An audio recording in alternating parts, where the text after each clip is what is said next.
Om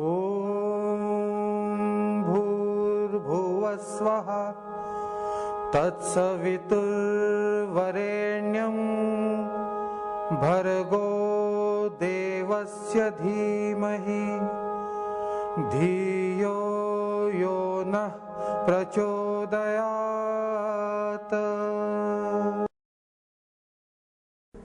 2 or 3 more packages which are there in Java. One of them is Java IO, and the other one which we would be exploring in the coming few sessions would be java.util. Okay. Now let's understand first, what do you mean by IO? Okay, IO stands for nothing but input and output. Now, whenever you are creating any Java program, where is your Java program running?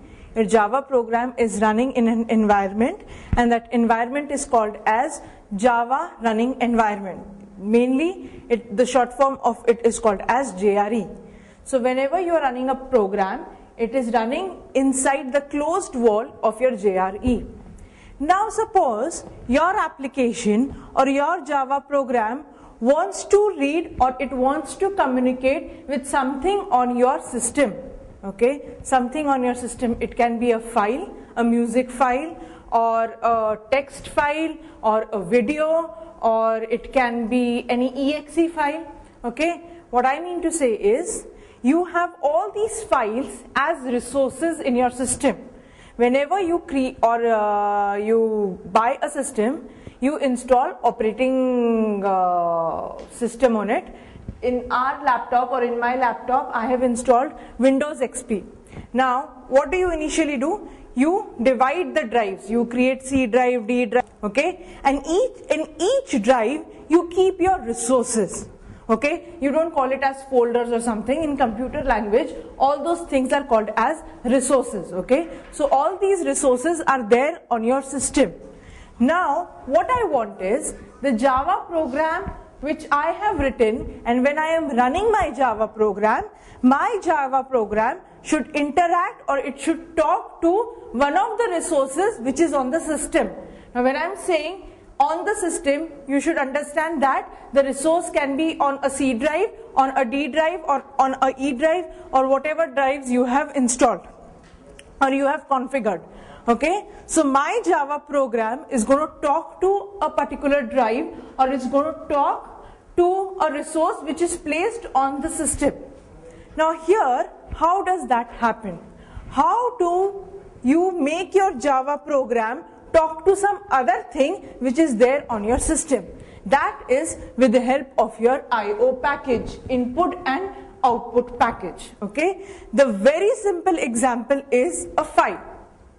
Now, as a Java developer or as any computer user, what you would do, you would create a file and put all the data into that particular file. Now the file can be anything, a text file, a Word document, an Excel sheet, a music file, or a video file. So now, to start with zero or to start with basic, what would we do? We would create a text file in our system, or we will place it in C drive or D drive, and then we would ask or we would write a Java program in such a way that our Java program can read everything what is there in that particular resource, as well as we can write also into that particular resource. So when your Java program is talking to some other resources, you mean to say, or what you are doing, you are communicating with the resources, and communication can be done with the help of IO streams, okay, input and output streams. Communicating means what? When you and I are communicating to each other, when I talk, you listen. When you talk, I listen, okay? In the same way, when two programs are communicating with each other, they don't talk, okay? You can only write into a particular file and you can read from that particular file. So whenever I'm saying that my Java application is communicating, I mean to say either I'm writing into a file or I am reading from a particular file. So whatever interaction a Java program does with the outside resource, it can be done with the help of your IO packages only. Now you would ask me, okay, ma'am, you are telling us that we will create a file outside and we will read from that file and we will write into that file. But being in the Java program itself, with the help of the Java program, can I create a new file? Can I delete the file? Or can I do all the operations on a particular file? Yes, definitely you can do. Okay, now if you study some other languages like your C and C++, all those complicated languages, you would see that reading from a file, creating a file is a huge task. Whenever file thing comes, your head goes off to a spin saying that, oh my god, now I have to really concentrate because it is dealing with files. Well, Java has made it very easy for you to use your files. Okay, in a second we would see how to create a file in Java, how to write into a file, how to read from a file, how to delete a particular file on your system using your Java program. So I hope this the agenda of the lecture is very clear to you people. Using my Java application, I am going to create resources, I am going to communicate with the resources, as well as I am going to delete the resources which are there on my system. Okay, by running in my JRE, I would be able to talk to my computer, or I would be able to access other parts of my computer like your C, D, E, blah blah blah blah drives. Okay, so now the first thing what we need to do is we need to create a particular file. Now Java as an object oriented language. In the first class, what did I tell you guys? That whenever you're talking about Java, everything is a class or everything is an object. Okay? File. When you talk about file, it is a physical entity. Okay? It is a physical thing which is going to be there on your system, which is going to take some space on your system. Now, you just think logically. What do you do when you've got to create a file on your system? You go on to any drive. Just can you please do that? Just go on to any drive. Go to my computer first. Okay, just go to my computer. I'm just clicking on my computer. Here are the drives, or here are the different spaces available on my system. Now I'm going to go on any one drive. Just choose any drive. E. Okay.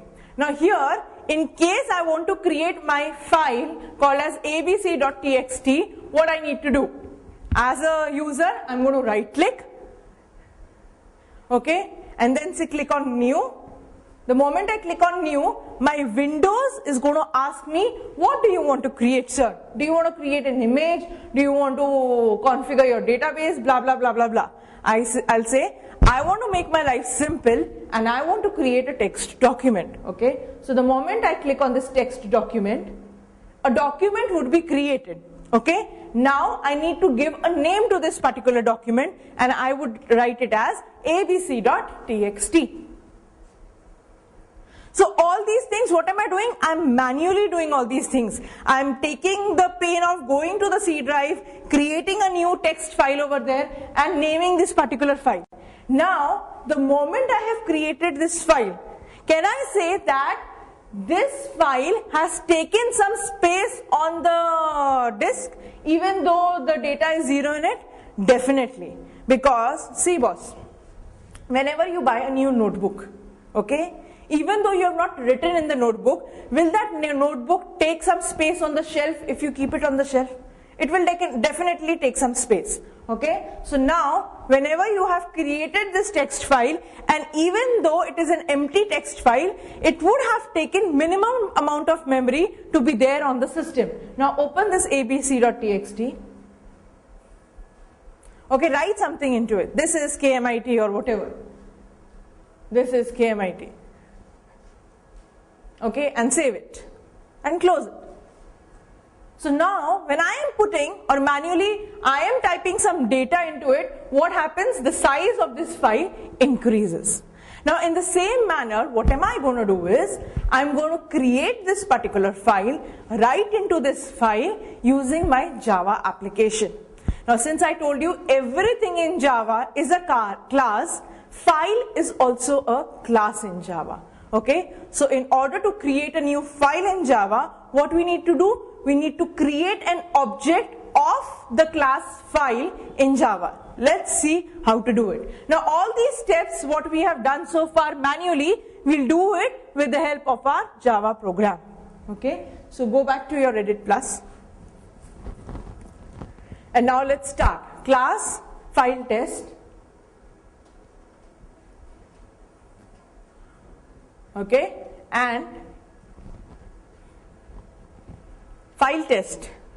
T should be capital. Yeah. Okay.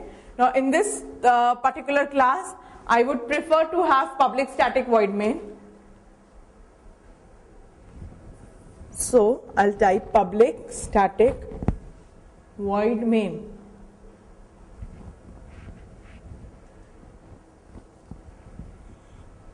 Okay, now the main as usual is going to take some parameters.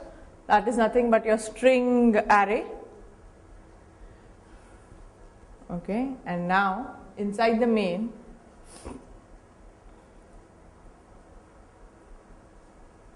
I would say file f equal to new file. F should be capital case. Yeah, because file is nothing but a class. Okay, so all the classes which are there in Java, they appear to be red in font when you're typing it in Edit Plus. See, mark it, it is only in Edit Plus, otherwise you'll open Notepad and wonder why the color is not coming as red. Okay, so now what I have done is, I have said file f equal new file and semicolon. What would happen over here? A file object would get created. Okay, and now on that particular, see, now listen very carefully.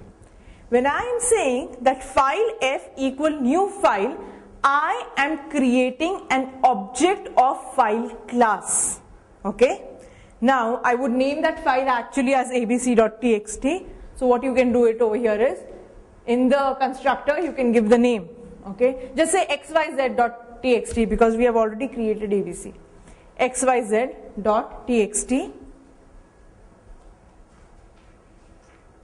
Okay, that would be fine. Now we will save this particular thing as file test.java. And where are you saving it? Save it in C or D drive. What is he saving actually? He's saving a .java program. Otherwise you guys will think he's creating a file and saving it. It's not like that.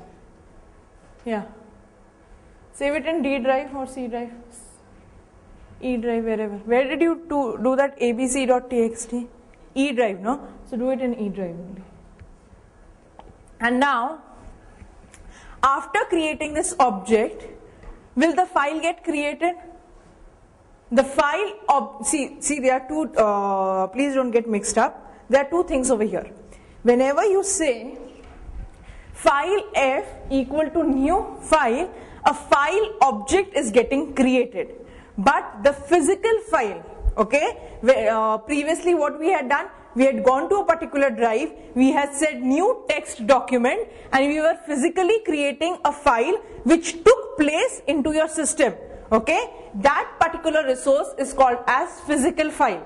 Now, when I create an object in Java called as file f equal to new file, and I am giving the name for this particular file, Java file object is only getting created. You do not create a physical file over here as yet. Okay, I'll tell you how it will get created. In the next line, just write system.out.println, and there is a function on your file which is called as exist, which is going to test the physical appearance of the file onto the particular system, whether the file exists or it does not exist. Okay, so now just write file exists, file exists, okay, and plus f dot, okay, plus f dot exists. It's a method.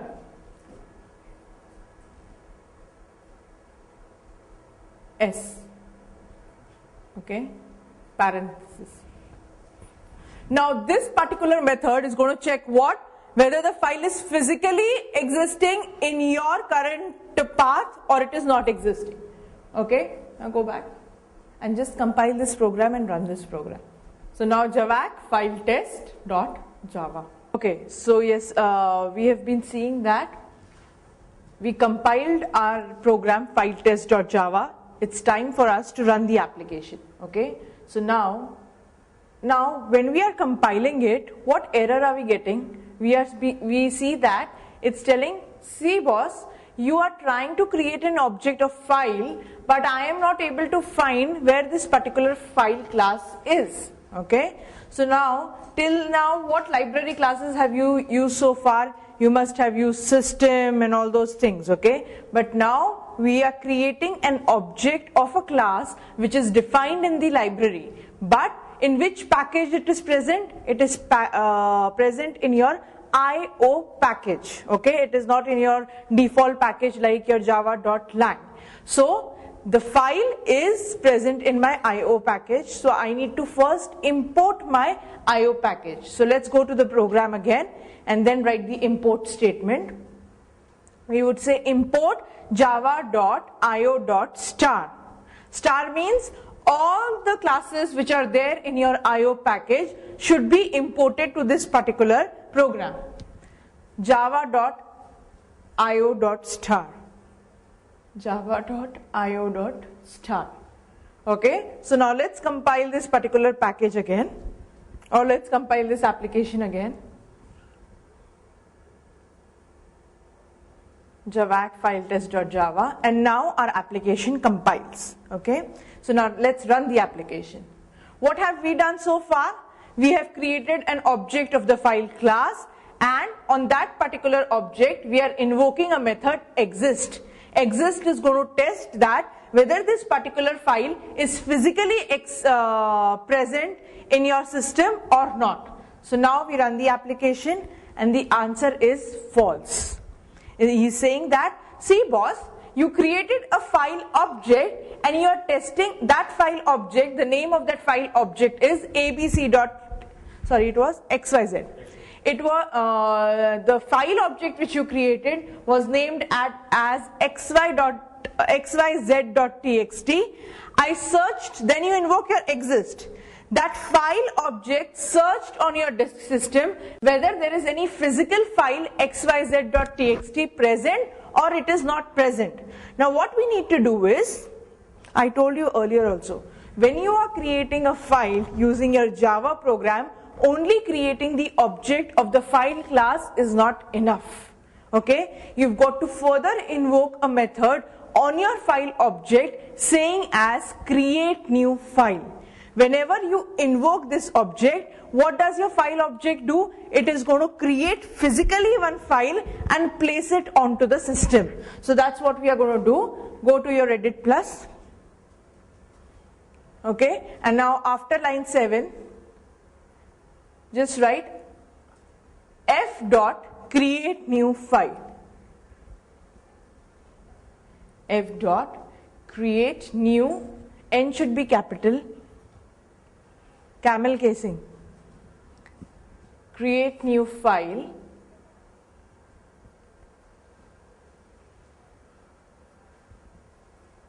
okay, and empty parenthesis, because you have already defined the name of the file while creating the file object. And now repeat line number 7. After creating the file or after invoking that method create new file, the file object is going to get physically created and placed onto the system. I'm going to check again whether this file exists or it does not exist. Okay, so I'm writing it again. So now when we run the program,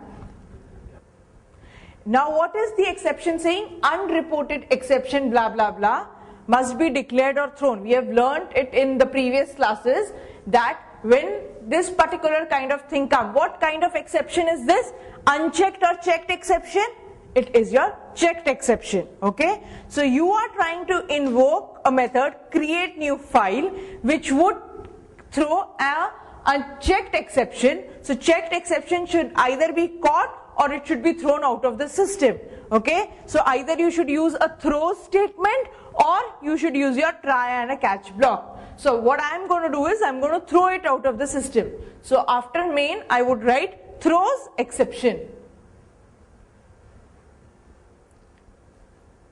So I am going to say throws exception, any kind of exception, okay, throws exception.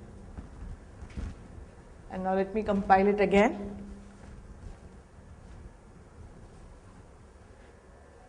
And now it gets compiled.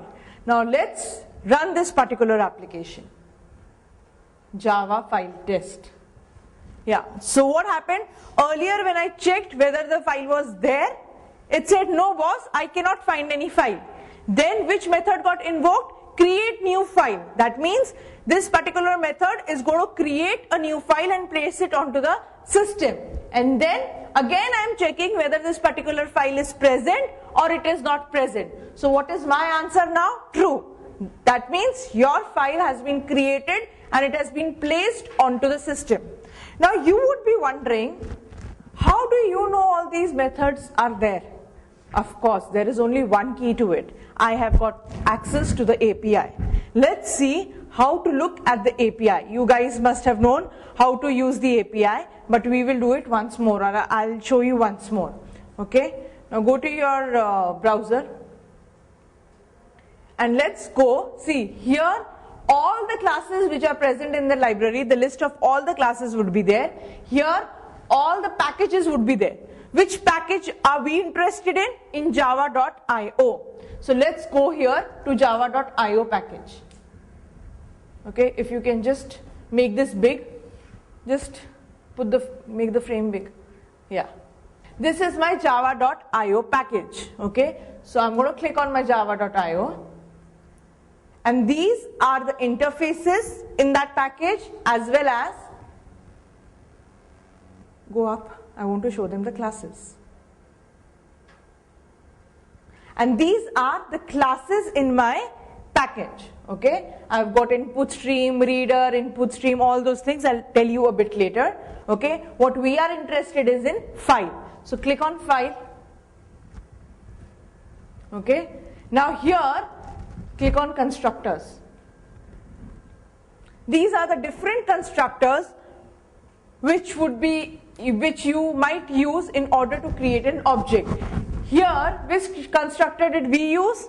We used this particular constructor, string and the name of the path. Now what path did we give? We only said the name should be xyz.txt. So where is the file actually placed? Wherever you are running the program, at that particular point or at that particular location, the file is going to be created. Now where did we run our program? Go to the command prompt. Where did we run our program? We run our program in our E drive. So let's go to the E drive and see, did a file called as xyz.txt got created?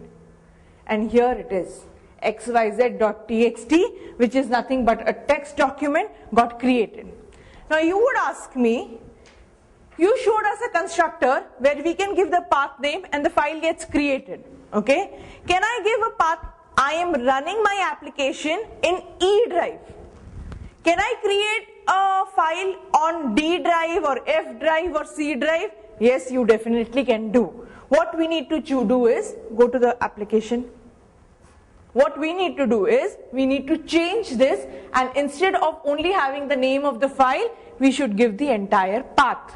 Okay, so now what we would do is, after this, just say file f1 equal to new file f1, file f1 equal to new file, and then I'm going to place it in C drive. So now I'm going to say C, that should be given in your string format, C : // okay, and now write there as kmit.txt,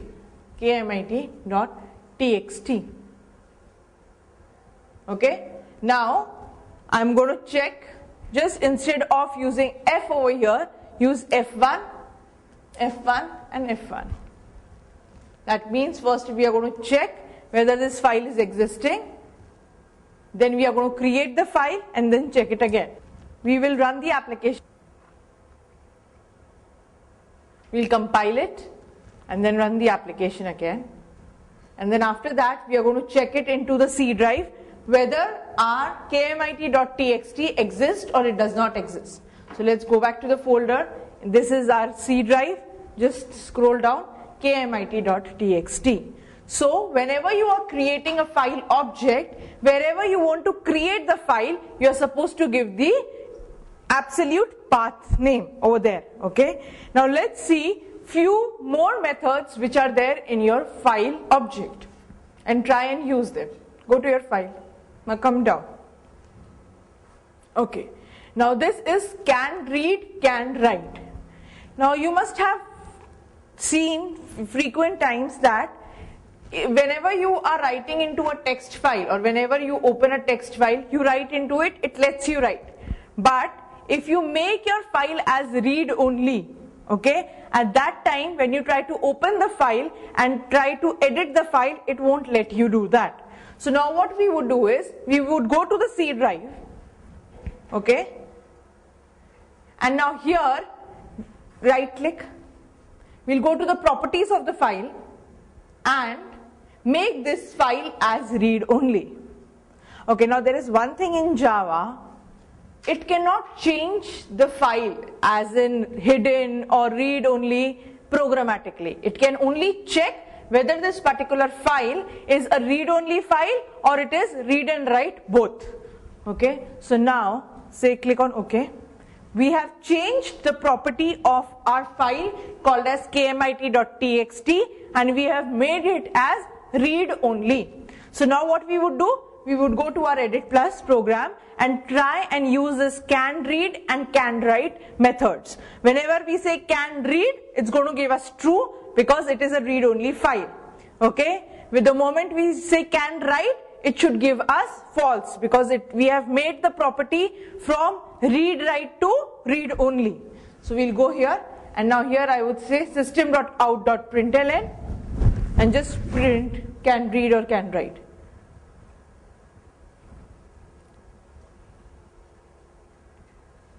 No, you've got to invoke it on the object, right? So you've got to say F1 dot can read and on the next line repeat the same thing for can write.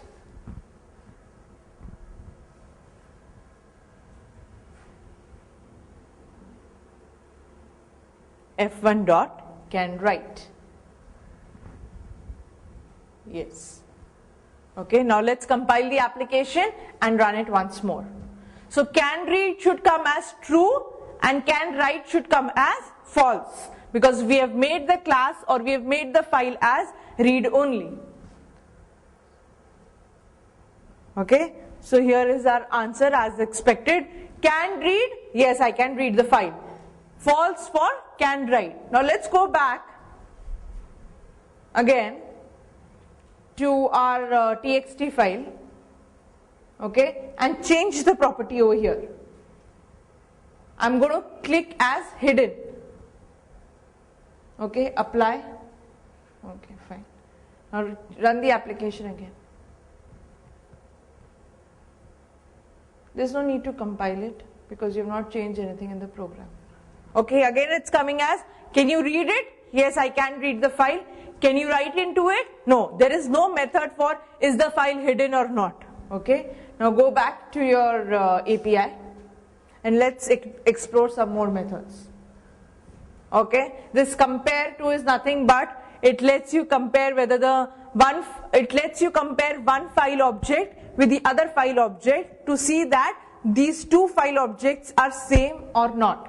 Okay, create new file, we have seen it right now. Now what happens, see, we have used create new file, correct? But what are we doing is we are running this application again and again. whenever we are running this application again and again, are multiple copies of this particular file getting created? No, it is not getting created. So what happens is, whenever you are invoking this method called as create new file, it is first going to check whether the file with this particular name exists or it does not exist. If it does not exist, it will create new file.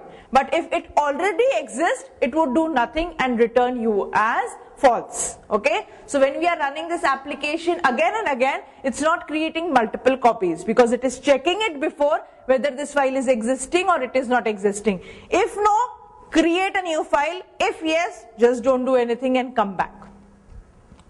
Then come here. Create temp file. Now what are temp files? Have you ever heard of temp files? Whenever you are browsing anything or you are watching your YouTube's or you are just watching a movie over there, what happens is it is streaming, okay, at that particular point, and whenever you are surfing your internet, all those files are getting cached and getting collected into your temporary folder, okay. So whenever you feel that this particular file is a temporary file and I won't be needing this file again, you should be creating it as a temp file. Now it is telling you, give me the prefix of this file, give me the suffix of this file, and give me in which directory should I be putting this file. The name of the file, the system generates it automatically. We'll just see over here in a moment. Now here I'm going to say F1, sorry, I'm going to create a new file.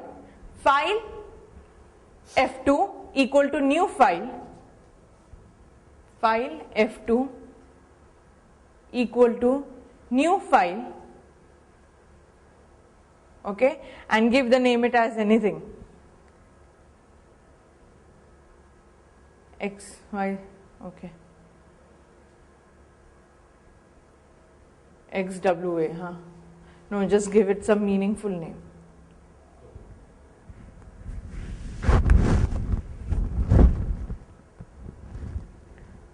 Okay, now on this F2 you've got to create it. This, what you have created, only a file object you have created, okay. Now you have got to give or create a temporary file out of this. So hit enter and say F2 dot create temp file. F2 dot create temp file. And now you are supposed to give the prefix and you are supposed to give the suffix. Suffix means the extension. So you do one thing over here, remove this. Just make it empty. Put it empty here. No, remove this. Okay, just give over here. You want to create it where? You want to create it in C drive again. Just give here C drive. Okay, and now the prefix should be KMIT. Give it in colon, give it as a string. Suffix should be .txt, and here you give the file object as here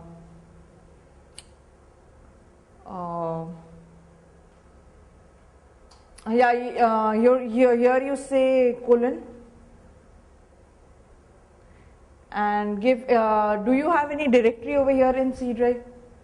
Just see any directory whether it is there. User, okay, so USR, give it as USR. So what am I doing is, I am creating a new file object F2, okay, and I am pointing it to a particular directory, and then I am creating a temporary file over there, okay. So here you can just give a thing and give it here as F2. Okay, now compile. Run this application. Okay, now go to your C drive. Go to user.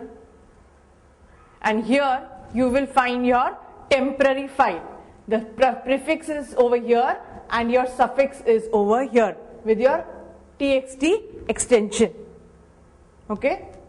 So this is how the temporary file gets created, you need to provide the prefix, suffix, and this name. The middle part is getting generated automatically by the system itself. Go to the API. Okay. Now here, the file is saying as delete. So if you want to delete any particular file onto the system, then you are supposed to use this method delete. Let's go back. Okay. Now comment from line number 13 and 14.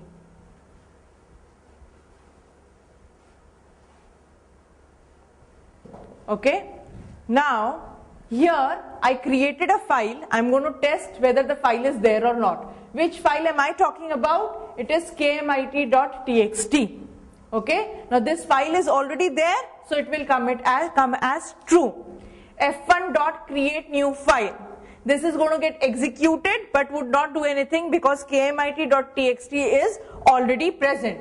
On the next line over here, click on enter. I am going to say f1.delete. So I am going to delete this particular file as kmit.txt. Then in the next line I would check again whether this particular file f1 it exists or it does not exist. It is already there. It exists or it does not exist. So now what should the value be? It should be as what? The file would be there or it would not be there? It would not be there because you have already deleted the file. Okay. So now after delete this will show you as false. So here true, create new file would not do anything. F1 is going to delete the file and then I'm going to check it again and here it would be as false. Okay.